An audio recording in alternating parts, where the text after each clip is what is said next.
Яңа ғасыр каналында Татарстан хабарлары тапшыруы студияда Илгиз Шәкуров. Біз турдан тур эфирда эшлибез келесі минутларда. Былтыр бұл вакытта эшне башласалар, быел тәмамлыйлар. Жерләрен барсында башкарып бетердек. Хәзер менә соңгы культуралар ул да булса кукуруза, рапс, шундый культуралар гына калды. Рөстәм Миңнеханов Татарстан басуларында эш барышын килеп күрде. Аның Тукай районына эш сәфәре турында Фәйрүзә Мәҗитова репортажы. 300-дән артык тантана һәм айрым игътибар куркынычсызлык чараларына. Бүтін район үзәкләрендә, китапханәләрдә бик күп чаралар узачак. Татарстанда бүйек җиңү көнен ничек билгеләп узачаклар? Бу хакта безнең репортажда. Bir nesilde iki югалту. Орша районында өлеш мобилизация буенча алынган абыйлы ниле туганнарны бер үк көнне соңгы юлга озаттылар. Хушлашу мәрәсименнән Рания Абдрахманова. Татарстан басуларында язгы чәчү тамамланырга тора. Тәтеш, Буаз, Зәй районнары кырларының 90% чәчелгән инде. Бүген Тукай районы басуларында эш барышын Рөстәм Миңнеханов барып күрде. Икенчеләрне бүген бер генә мәсьәлә борчый. Яңгыр кирәк диләр. Язның коры һәм иртә килүе чәчү эшләренә йогынты ясамыйча калмаган. Татарстан рәисе Тукай районы игенчеләре белән аралашудан тыш, яңа бистәдәге чаңгы биатлон комплексын, мәдәният үзәген карады. Дон мемориалы янында Бөек Ватан сугышы ветераннары белән очрашты. Фәйрүзә Мәҗитова репортажы. Узган ел шушы кырларда бу вакытта язгы чәчүне башлаган гына булсалар, быел тәмамлау алдында торалар. Мондый куры килгән кояшлы язны хәтерләмибез дә игенчеләр.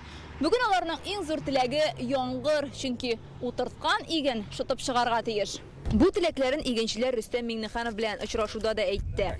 Яңгыр кирәк. Яңгыр кирәк, да. Менә президент килгәчтән яңгырдан килгәндә көтәбез әле. Татарстан рәисе гигант хуҗалыгы басуларында эш барышын карады. Районның язгы чәчү буенча күрсәткечләре белән танышты. Аңа быел чәчелә торган яңа орлык сортларында күрсәттеләр. Үз чиратында Рөстәм Миңнеханов авыл хезмәтчәннәренә нәтиҗәле эшләре өчен рәхмәт әйтте. Бик зур рәхмәт, бик каты булышасыз. Район развивается. Хорошая перспектива, очень перспективный район. Район җитәкчесе Фаил Камаев әйтүенчә, бүген монда басуларның 70% чәчелгән. Хуҗалыкларга техника җитә. Менә бу кырга 400 гектар җирдә кукуруз утырталар. Тәҗрибәле механизатор Рафис Шәрифҗанов 12 сәгать эшлибез ди. Җир күптән әзер инде ул. Кукуруз чәчәбез. 6-дан 6-га. Баша ярамый инде, сыйфат булса нәдәрәк. Бу яңгыр шикелле устойчивый, куры бүтән җирдә җир кибеп бетеп, чәчкән еллар минем историядә юк. Көчле яңгырлар, яхшы ниләр булса, яхшы возможностьлар булса, уңыш булыр дип көтәбез инде. Тукай районында моңарчы кулланылмаган 6500 гектар сөрелек җире булса, быел алары да чәчелгән. Авыл хуҗалыгы министры Марат Җаббаров районның игенчелек буенча гына түгел, терлекчелектәге уңышларын да билгеләп үтте. Район у нас по рейтингу эффективности на первом месте. Да, здесь, конечно, у нас находится крупная промышленность, свиноводство. Рөстәм Миңнеханов районда юллар салу турында сорашты. Вакытында ремонтларга кирәк диде ул. Үзара салым программасы буенча грунт юлларына вакытташ салганнар. Район өчен генә түгел, республика дәрәҗәсендәге зур проект М12 трассасы. Ел ахырына М12 была. Вот платная дорога Казань, Москва, где-то 6,5 часов, 6 часов. И без светофоров, без ничего.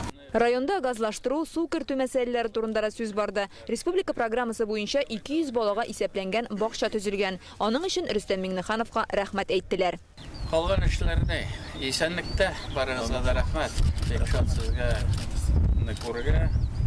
Еллар уңышлы булсын, тыныч булсын. Татарстанның авыл хуҗалыгы министры мәгълүматы буенча республикада язгы кыр эшләре тәмамланып килә. Тәтеш, Буаз, Зәй, Мөслим, Алабуга районнарында бүген 85%-тан артык кырлар чәчелгән. Механизаторлар яныннан Рөстәм Миңнеханов яңа бистәгә юл тотты. Монда аңа чаңгы биатлон комплексын күрсәттеләр. Моннан ерак түгел республика бюджеты хисабына ял паркы төзелгән. Хәзер күлләре дә бар. Трубозарядка идет, называется система Ясенева. Оттуда сброс воды. Какой примерно? Здесь где-то глубина 3-4 метра есть. Парк территориясендә яңа бистәнең мәдәният йорты урнашкан. Ремонттан соң ачылган бинаны Рөстәм Миңнеханов карады. Аның каршындагы Габдулла Тукай һәйкәленә чәчәк салды. Татарстан рәисе Бөек Ватан сугышы корбаннары истәлегенә куелган Дон мемориалына да чәчәкләр алып килде. Һәйкәл янында ветераннар белән очрашты. Һәммәсе белән кул биреп күреште, хәлләрен сорашты.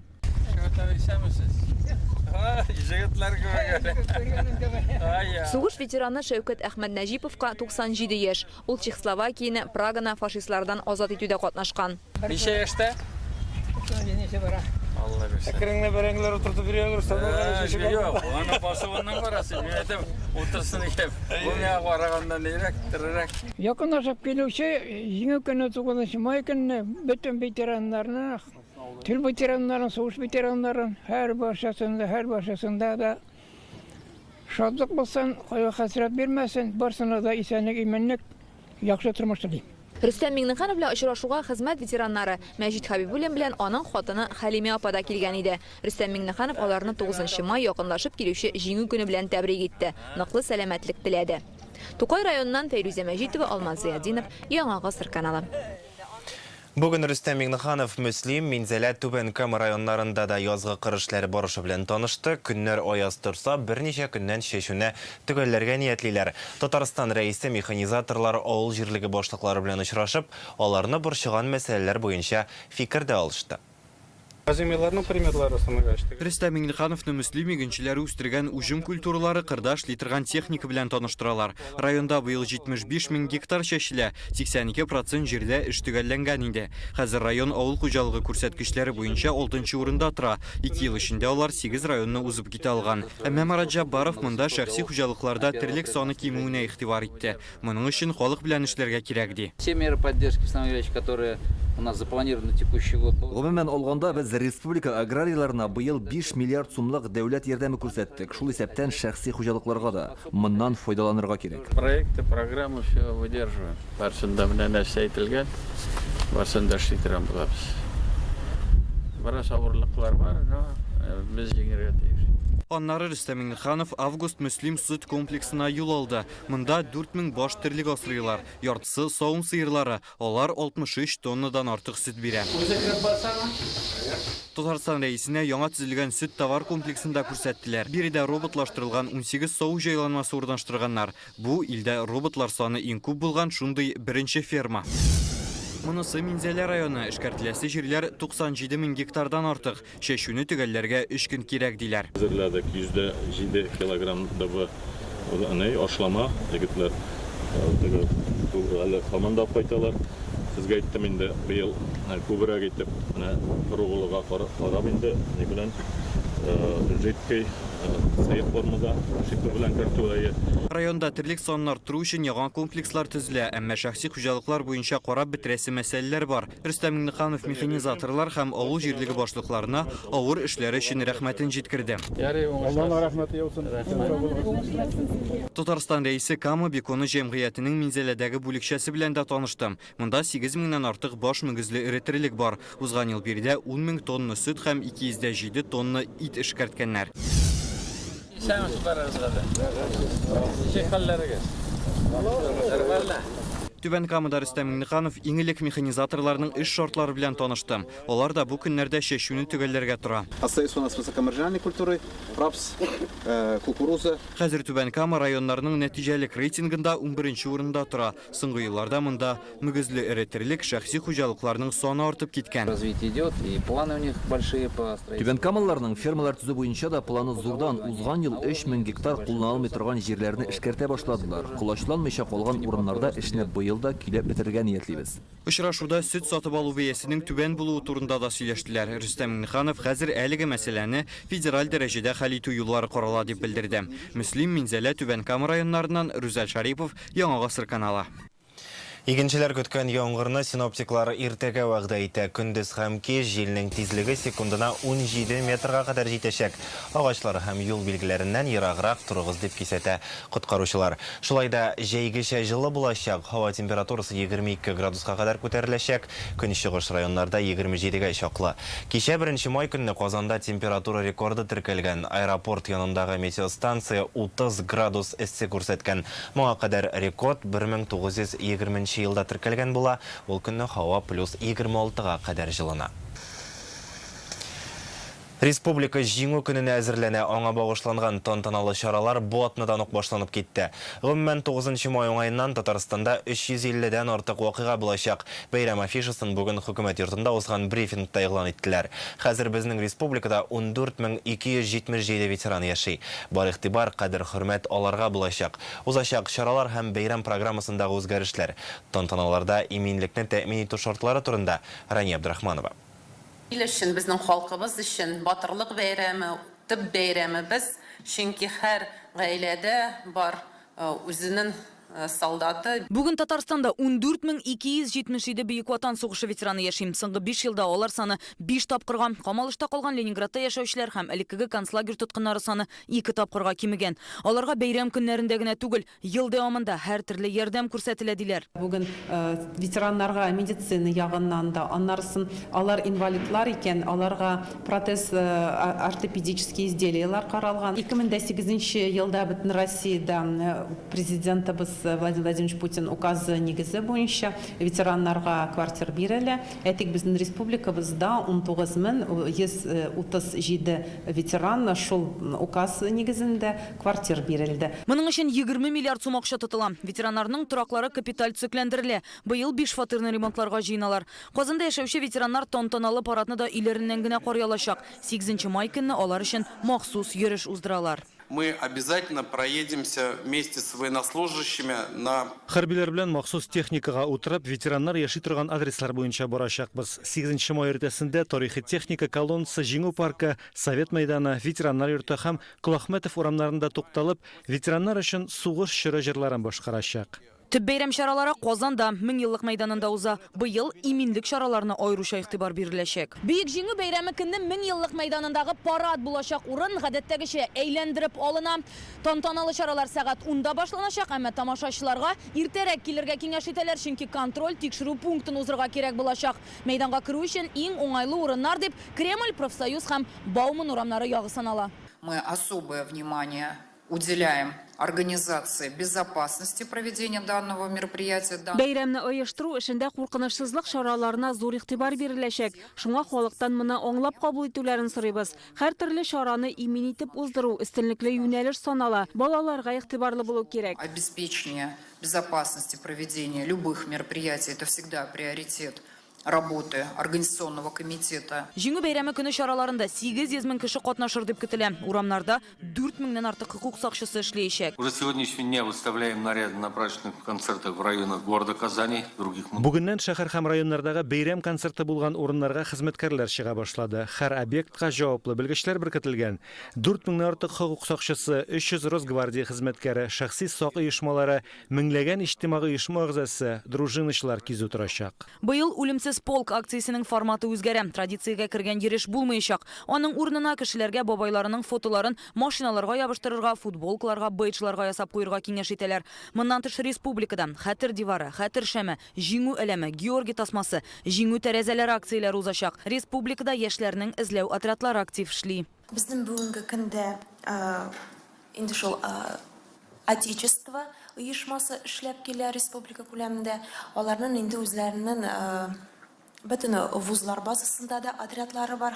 И на данный момент подняли останки 19 солдат Красной Армии, 5 медальонов найдено, из них 3 уже прочитано, 1 находится на экспертизе. Тантаналар бөтен Татарстан буйлап узачак. Һәр районда парадтан тыш дистәләгән чара әзерләнә. Музейларда махсус күргәзмәләр эшли, кино күрсәтү, флешмоб, квестлар булачак. Әйтик, Түбән Камада «Азори здесь тихийның татарчасын, таңнар гүзәл тынлыкта иде» спектаклен куярга җыйналар.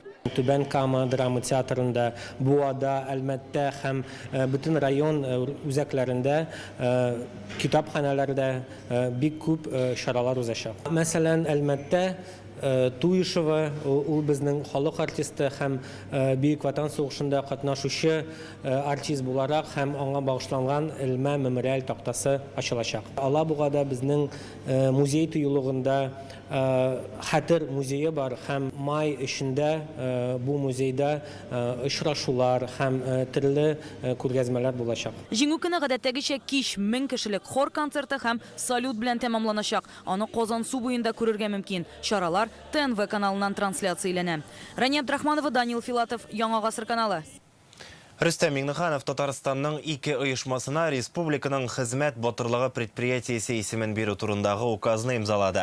Аңа Карпов исемендәге химия заводы һәм Хукмара киез итек комбинаты ия булды. Алар Бөек Ватан сугышы елларында илне үзлексез рәвештә хәрби продукция белән тәэмин итүләре оешма хезмәткәрләренең фидакар хезмәте өчен бүләкләнә.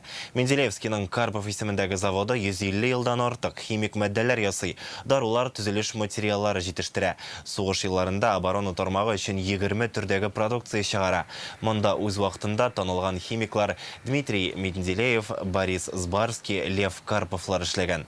Хукмара фабрикасыннан 1941дән 45 еллар арасында 1,5 миллион пар яңа итек фронтка җибәрелә. Ел кырыннан кайтарылган тагын 6 миллион парны төзәтеп кабат узатканнар. Хәзер Татарстанда 16 оешма хезмәт батырлыгы предприятиесе исеменә лаек. Алар арасында башкаланың авиация һәм вертолет заводлары, мотор төзү җитештерү берләшмәсе, Казанның дары заводы һәм башка оешмалар бар.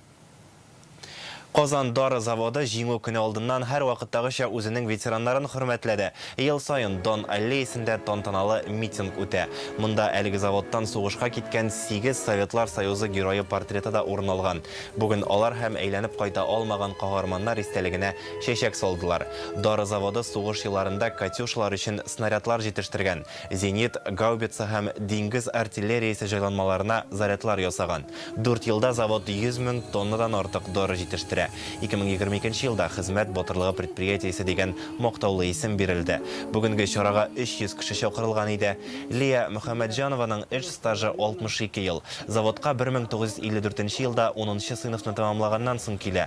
Кызы да аның юлын сайлый. Җәүдәт Әхмәтшин исә 1943 елда фронтка китеп, 7 елдан соң әйләнеп кайта. Радист һөнәрен үзләштергәнгә аны дары заводына эшкә алалар. 46 ел хезмәт куя. 96 яшендә дә хезмәттәшләре белән очрашуларны калдырмаска тырыша. Башка яңалыкларга күчик. Орча районының Иске һәм Яңа Кишет авылларында бер нәселдән булган 2 егетне соңгы юлга озаттылар. Фирдус Гарипов белән Алмаз Сәләхиев өлешчә мобилизация буенча алынып, махсус хәрби операциядә катнашканнар. Туган илне саклауны алар үзләренең бурычы дип санаган. Шуңа повестка килгәч тә чын ирләрчә китеп баралар. Икесе бер үк көнне ЛНРда минага эләгеп һәлак булганнар. Хушлашу мәрәсименнән безнең репортаж.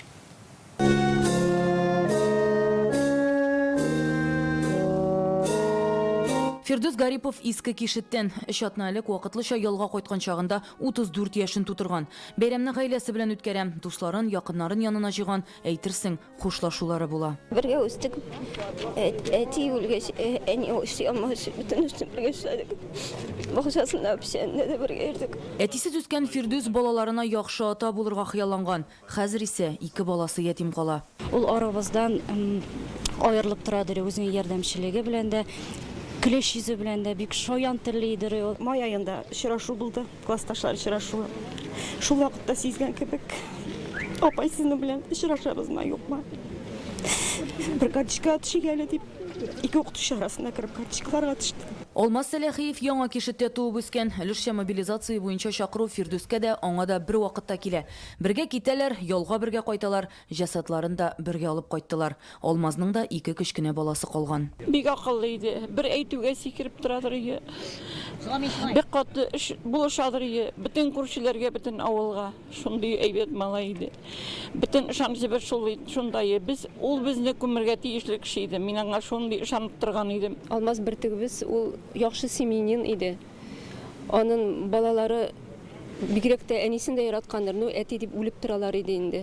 Соңгы менә апрель аенда, ураза аенда кайтып, бөтен туганнарны бергә җыеп, бөтен дусларны бергә җыеп, зур итеп авыз ачтырды.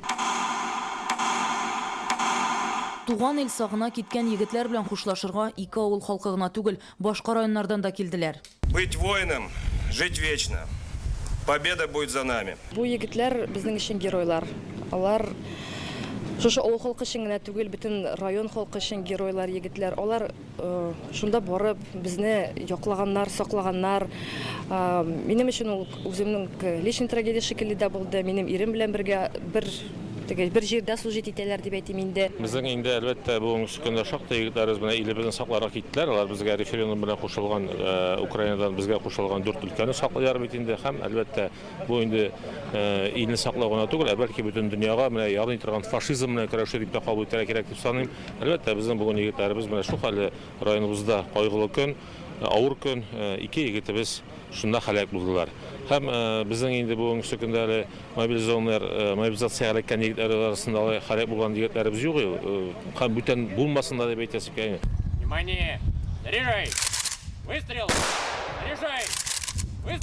Егетләрне туган авылларының зиратына җирләделәр. Район җитәкчелеге гаиләләренә ярдәм күрсәтергә ышандыра. Орша районыннан Рания Абдрахманова, Алмаз Зыяддинов, Яңа гасыр каналы.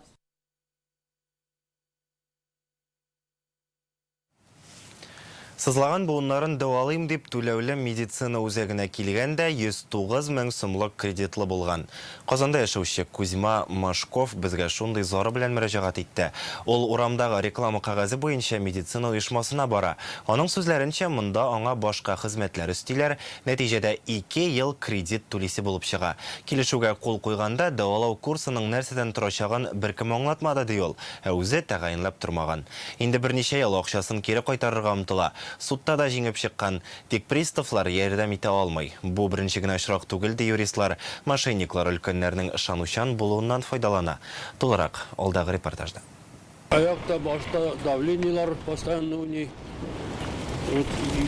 җиңеләйми бердә. Кузьма Машковның пенсиягә чыккач тез буыннары сызлый башлый. 2 ел ярым элек урамда реклама таратып йөрүчедән арзан бәягә медицина хезмәте күрсәтү турында кәгазь алган. Узакка сузмыйча анда күрсәтелгән адрес буенча юл тота. Оформить итәргә тындылар безне сразу алар очень тщательно. Кирәкми дибез, алар тотып торып безне почти стеляннан җибәрмиләр. Стелянна утыртып лапшын итеп торалар. Арттан 2-3 монда алар барда сөйлиләр. Сине итәләр, голову кругом идет, анда ниләр, обещаниелар. Өлкән кеше нинди килешүгә имза куйганын аңламый да кала күрәсең. Кредит рәсмиләштерүен ул бераздан гына аңлап ала. Документта дәвалау өчен 109 мең сум, процедура вакыты 2 ел дип күрсәтелгән була. Башка шартлары тәгаенләнмәгән. Җир җимертеп йөрәячәксез, бездә хезмәт күрсәтү акция буенча бик арзанга чыга дип әйттеләр ди Кузьма Машков. Аның әйтүенчә, янәсе массаж бәясе 1500 сум тора, акция буенча 149 сум ясарга вәгъдә ителәр. Тик нәтиҗәле булсын өчен өстәмә сеансларда алырга кирәк дигәннәр. Массажлар ясадылар инде. Система куйдылар ахырында. Анда укол юктыр, укол бармы, юкмы? Анда белән пуховый пера белән азот, холодный азот белән развивают. Менә ертәләр по телу. Кузьма Машков бер ай тирәсе курсларга йөри, тик файда күрми. Калган 2 елга якын вакытта бары тик тикшеренеп кенә торачаксыз, ярты елга бер килеп китәрсез дигәннәр. Ират килешүне үзәргә теләвен белдергәч, медицина үзәгендә яный башладылар дип сөйли ул. Түләмәсәң моны диләр. Это миллионы будешь штрафы делать, ты аларның юристы әйтә. Бер елдан соң Кузьма Машков әлеге Элиас компаниясын судка биргән. Утырышта оешма иратка күрсәтелгән медицина хезмәткәрләре исемлеген ачып сала. Анда гомуми массаж, башка, аркага, кулларга массаж була. Тик буларның авырткан тезләргә нинди файда китерүе генә билгесез. Бу хезмәт 66 мең сум дип бәяләнә. Кузьма Машков 109 мең сум түли. Суд калган 55 меңен аңа кайтарырга дигән карар чыгара. Тик ирнең бу акчаны һаман күргәне юк. Суд приставлары оешма җитәкчелеген таба алмый. Судебный пристав исполнитель взыскивает. Суд приставлары документта күрсәтелгән мәгълүмат буенча бурычлы кешеләрдән акчаны кайтару белән шөгыльләнә. Зыян күрүченең суд приставларына яңадан мөрәҗәгать итәргә хакы бар. Пристав хезмәткәрләре исә тагын бер кат барып, бурычлыдан акча таләп итәчәк. Менә ул Кузьма Машковның гыйбрәтле хәлләре башланып киткән урын. Әлеге бинада хәзер бөтенләй башка компания эшләй. Шуңа күрә ират үзенә тиешле акчаны кайтарып ала алмый да инде. Кыскасы нәкъ җырдагыча адреслар югалган, сукмаклар чуалган дип кенә әйтәсе кала. Без интернет аша Spark системасында егрыел белешмәсен карадык һәм Машков килешү төзегән Элиас үзәгенең хәзер Эльта компаниясе карамагында булуын күрдек. Безнең иҗат төркеме алар белән аралашу өчен күрсәтелгән адреска юл тотты. Әмма бу оешма турында монда ишетүче дә табылмады. Бу хәл мошенниклыкка ошаган ди юристлар. Алар капканнан нәкъ менә өлкәннәр еш эләгә. Әби бабайлар гадәттә ышанучан була. Кузьма Машков юлыккан игълан кәгазендә юридик затның исеме дә, эненен дә күрсәтелмәгән. Реклама законында кулланучылар хокукы турындагысы да бузылган түгелме булмысын. Чөнки кеше үзенә нинди хезмәт күрсәтелүен анык кына белмәгән. Бу очракта хәтта җинаять эше дә кузгатырга мөмкин ди юристлар. Медицинские услуги не... Рекламада медицина турында язылган икән, аңа бик җитди карарга кирәк. Исәнлек белән шаярырга ярамый, мәгълүматны тикшерү зарур. Ә инде ниндидер күңел ачу уеннары башка әйберләр турында сүз бара икән, сынап карарга ярый әле. Кузьма Машков белән килешү төзегән оешманы гамәлгә куючы булып Юлия Кулага исәпләнә, директоры Ангелина Боленко. Егер юл реестрында шулай күрсәтелгән. Медицина оешмасының хуҗасы һәм идарәчесе быел гына алышынган. Если индивидуальный предприниматель утратил статус, это не значит, что он не отвечает. Әгәр дә шәхси эшмәкәр эшчәнлеген туктаткан икән, бу әле җаваплылыктан котыла дигән сүз түгел. Ул физик зат буларак җавап тота ала. Без медицина үзәген гамәлгә куючы һәм аның элеккеге директоры белән элемтәгә чыгарга тырышып карадык, ләкин файдасыз. Без мөрәҗәгать иткән юристлар Кузьма Машковка һәр яклап, хәтта полициягә гариза язарга да ярдәм итәргә әзер. Илдар Сафиуллин, Алмаз Зиятдинов, Гадел Миңдубаев, Яңа Гасыр каналы. Каравон Рус халык бәйрәме быел 28 майда узачак. Халыкны традиция буенча Лаеш районының Никольская авылында көтәләр. Бу хактагы указны Татарстан рәисе имзалаган. Бәйрәмдә күңел ачу рус фольклор ансамбльләренең чыгышлары көтелә.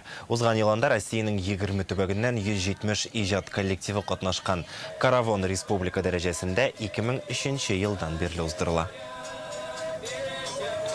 Бүгенге шундый яңалыклар иде. Хәзер реклама һәм иртәгә көнгә һава торышы турында мәгълүмат. Аның белән Эльвина Насыйбуллина таныштырыр. Исән-имин булыйк.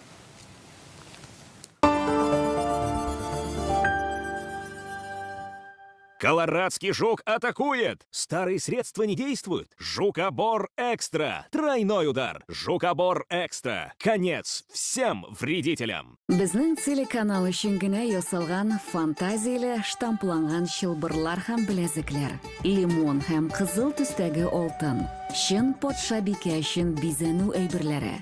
Bunlarның төрле формалары сезнең шәхесегезне ассызыклаячак. Нефертити коллекциясендәге чылбырлар һәм беләзекләр матурлык һәм нәзакәтлелек символы булып тора. Ювелирочка телеканалын операторлар шелтәрендә карагыз. Как уничтожить колорадского жука? Карада с усиленным эффектом. Убивает и жуков, и личинок. Карада защищает картофель надолго.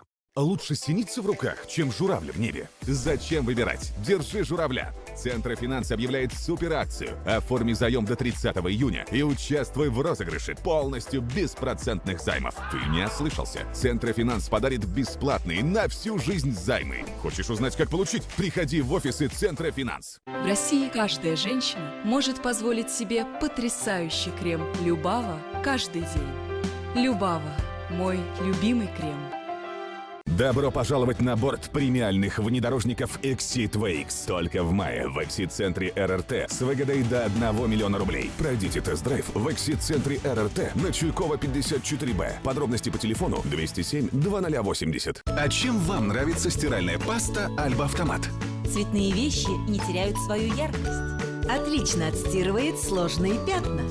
Удобный шар-контейнер. Альба Автомат. Стирает чисто, эффективно, удобно.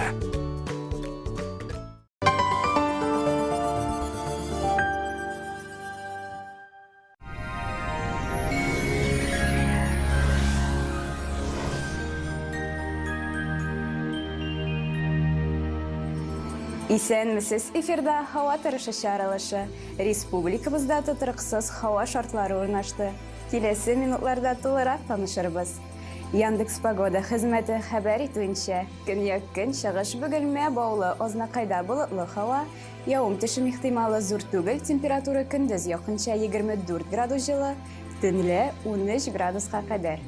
Төньяк-көн чыгыш Түбән Кама ярчылы, Алабугада шулай ук болытлы, көндез 20 градуска кадәр жылы, төнлә уртача температура плюс 11 градус.